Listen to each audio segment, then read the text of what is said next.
All right, so week 2 of legal and political aspects in education. This week we're reading chapters 2 and 3, and there were just a couple of things that I wanted to point out in the chapters that to pay special attention to. On page 50 and 51, they talk about foster kids and some of the requirements. The requirements are going to get a lot stricter with LCFF coming down as foster being one of the main groups that we have to concentrate on.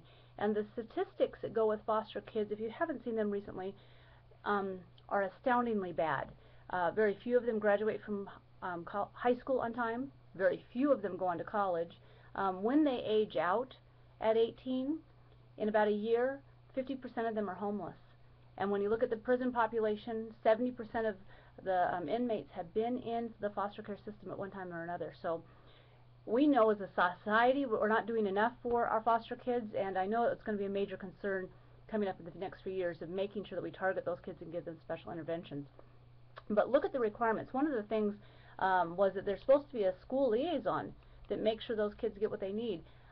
I doubt that every school has a liaison for foster kids, so that's something we're going to have to do. There's also part of the chapter on truancy and attendance, and probably you've been taking a lot of time at your campus to talk about that. The definition of being truant is 3 unexcused absences during the school year. So let's say the family goes to Disneyland, they go and visit grandma, and they just decide to stay home one day. That child now is considered a truant. And the statistics on truancy and attendance are really great too on determining how well a child's going to do through high school. They found that if a child is habitually truant during kindergarten and first grade, that means over 10 absences during the school year, that their chances of graduating from high school are very slim, because they've established those really bad routines, and communicating that to parents is really important. Not just talking about the legal aspects of it, that you've got to get your kids here, you can be fined. Most school districts don't go through with that, but making sure that kids get to school because they've got to get a good education. It also talks about PE minutes on page 61, and if your school district has not been hit up by this attorney, it probably will. You've got to have 200 minutes every 10 days, and your teachers need to do that and document it. And if they can't document it, you can go through a lawsuit. And lots of school districts, there's a guy right now who's suing a lot of school districts, and what they do is they usually just settle because it's very hard to document PE. Especially in elementary. It gets cut pretty easily. We have assemblies or something else going on, but it has to be done. So make sure your teachers are documenting it. It's a law. It's one of the things that we have to document that we do. Censorship on page 67 was interesting to me, because I work with the librarians in my school district, and they're always wanting to, throw books out. And I'm like, okay, what's your reasoning on this? Well, the parents don't like this book, and the court decision on one of them was that just because parents find something objectionable is not a good precedent to throw a book out. So maybe their child doesn't want to read it. It doesn't mean that it's not available for everyone. We recently took the Princess Bride books out of the elementary schools because there is some reference to sex and some higher level things, and our reasoning was not that it was censorship, but it wasn't age appropriate. So if you're going to pull something out of your school library or your classroom library, make sure you're not saying we're censoring it. We're not banning books from anybody, because that'll get you in trouble. But you might want to say it's not age appropriate for this group. All right, what else did I like? Oh, copyright law.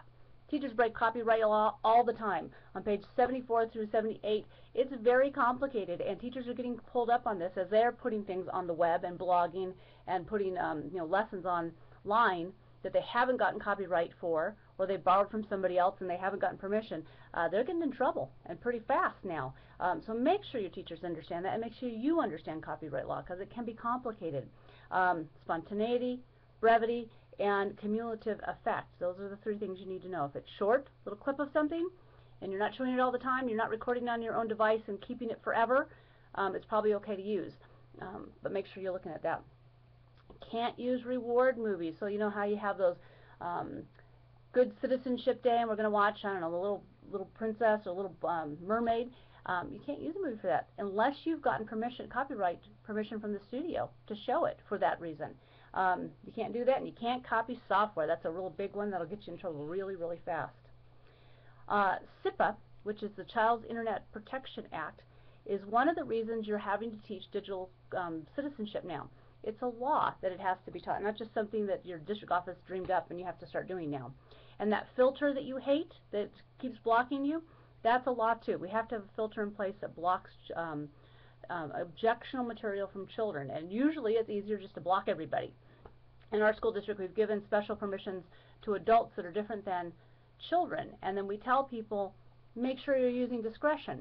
I work in an elementary school district, and a teacher showed Thug Notes, which is a YouTube video where kind of a gangster gives his ideas on pieces of literature. Very funny. Great for probably late high school students, not appropriate for 10-year-olds. Had a lot of parents complaining about it, and he said, well, it wasn't blocked by the filter. And so you have to make some good decisions, good professional decisions about what's age appropriate for your kids. Teachers get themselves in trouble with that a lot. And then FIRMA is making sure that children's records are kept private, and if you're going to send their records to anybody, like the next high school, that you have to let parents know. Usually when they register, you have them sign that, but you can't just give children's information out to anybody that asks for it. Right now, you're getting ready for SBAC, and one of the things that they have to do to register, to log in for the SBAC, is they have to have their SSID. And those cards, or whatever their SSID is written on, have to be shredded at the end of that, because that's personal information. Think HIPAA laws, and you'll be close to FIRMA. It's just not letting kids' data out. Okay, the second chapter is on budget and funding. Completely outdated. They're talking about state categoricals and how schools are funded. With LCFS, which is Local Control Funding Formula, all those categoricals for the state are gone. So this book was published 2 years ago, and the whole system has changed. So we'll be going on, when we do the finance part of this class, or when you have the finance part of the class, you'll get more information on the changes. But don't worry too much about the funding process, other than that we're underfunded and we need more money.